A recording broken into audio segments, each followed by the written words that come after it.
Senator Romney. Thank you, Mr. Chairman. I'd like to be associated also with the comments you made at the opening of this session, also the comments of Ranking Member Menendez, as well as the questions which he asked. And I'd like to indicate my concurrence also with the comments made by Mr. Blinken as he began. A number of things stood out.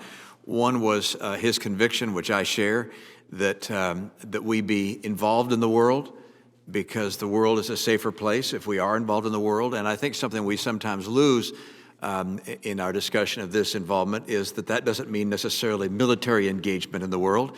It means promoting our values, our economic interests, and so forth. And we're involved in the world because it is good for America. Not just good for the world, but it's good for us and for the people of America. And I applaud that recognition. I want to begin with some thoughts about China and think for the committee as well as for the American public that's watching this. If you'd perhaps describe for us what China has described as their ambition over this century, what they intend to achieve, and how the world would be different if they were successful in doing so. Thank you very much, Senator.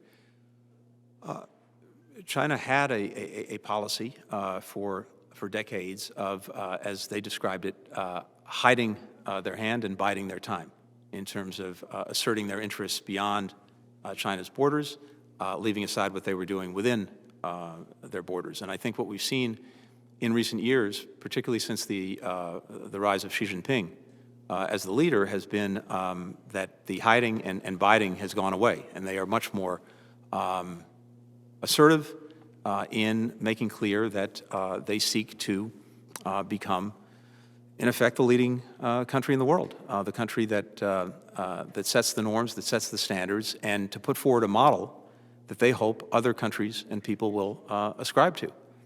And, Senator, my own conviction is that there are many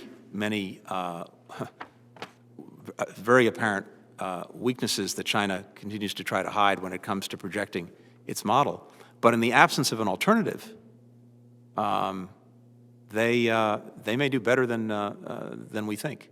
And so I think our obligation is to demonstrate that the vision that we have, the policies we pursue, and the way we do it is much more effective in actually delivering for our people, as well as for people around the world, to make sure that our model is the one that carries the day. If we're pulling back from the world, if we're pulling back from the institutions, if we're pulling back from playing that lead role in shaping the rules and the norms, that gives them a free field to redefine the century more on their terms than on ours.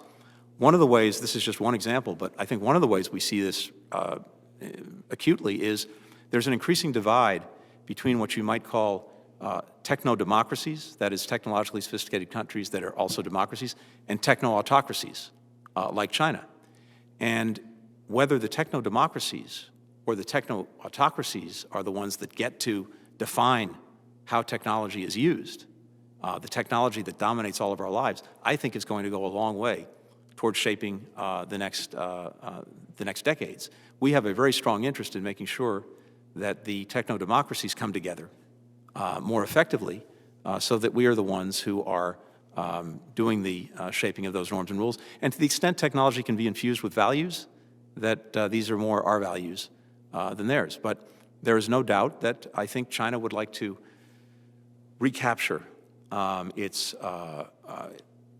extraordinary past, but to do so in a way that is potentially, and very practically as we're seeing already, inimical to our own values and our own interests. Yeah, I think my own view is that their ambition is to become the geopolitical leader of the world, as well as the economic leader of the world, the military leader of the world, and ultimately to impose their authoritarian views in such a way that would put in great risk the freedom and liberty of people here and around the world. How does Taiwan and our commitments to Taiwan figure in your thinking with regards to our interests in the region? There's been a strong and long bipartisan commitment to Taiwan, the Taiwan Relations Act, also the communiques with China. And part of that commitment is making sure that Taiwan have the ability to defend itself against aggression. And that is a commitment that will absolutely endure in a Biden administration. We will make sure that Taiwan has the ability to do that. I'd also like to see Taiwan playing a greater role around the world, including in international organizations. When those organizations don't require the status of a country to be a member, they should become members. When it does, there are other ways that they can participate. And I think our own engagement with Taiwan should be looked at. And indeed, that's being done, as you know.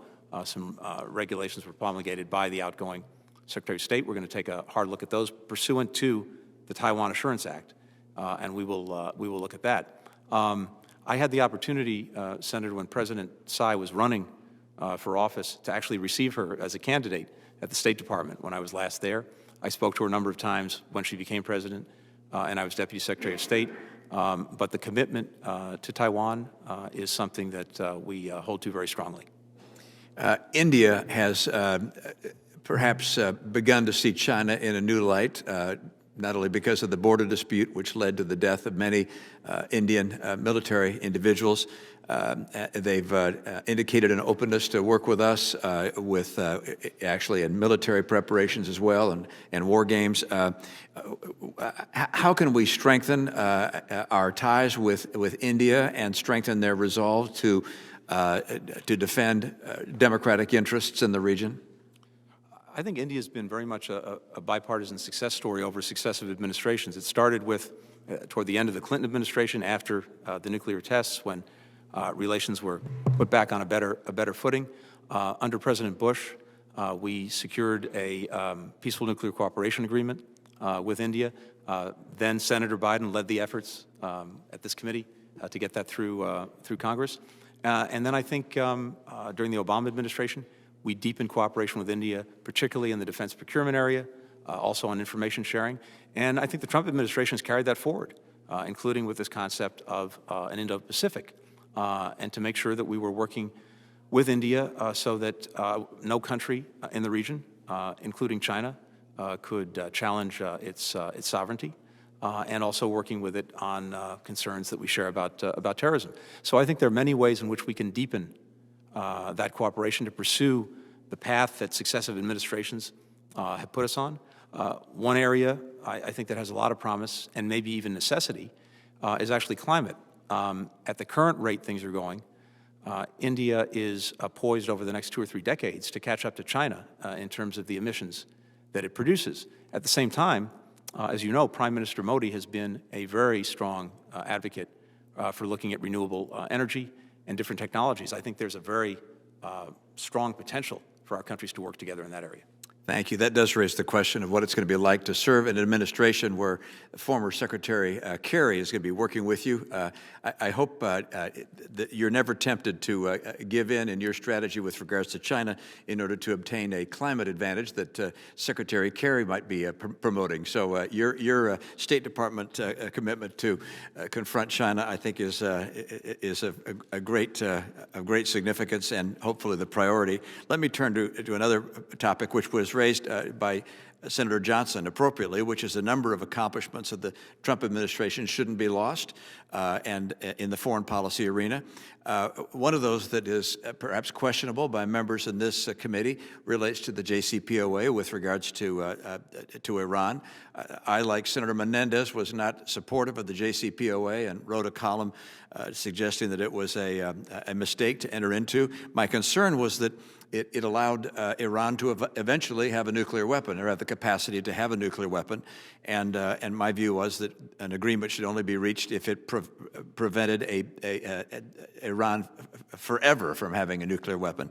And I would only suggest that before the administration takes a posture with regards to the JCPOA, that there be a very careful review of intelligence to determine just what the state is of Iran right now with regards to the health of its leaders, with regards to the fragility of its economy, because there may well be a potential to take a more aggressive stance than might have been anticipated, and hope that you will give due consideration to not just reversing policies of the prior administration, but perhaps taking advantage of some things done by the prior administration that may prevent an opportunity that we might otherwise not be able to recognize.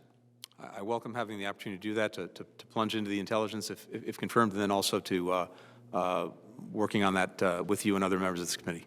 Thank you, Mr. Blinken.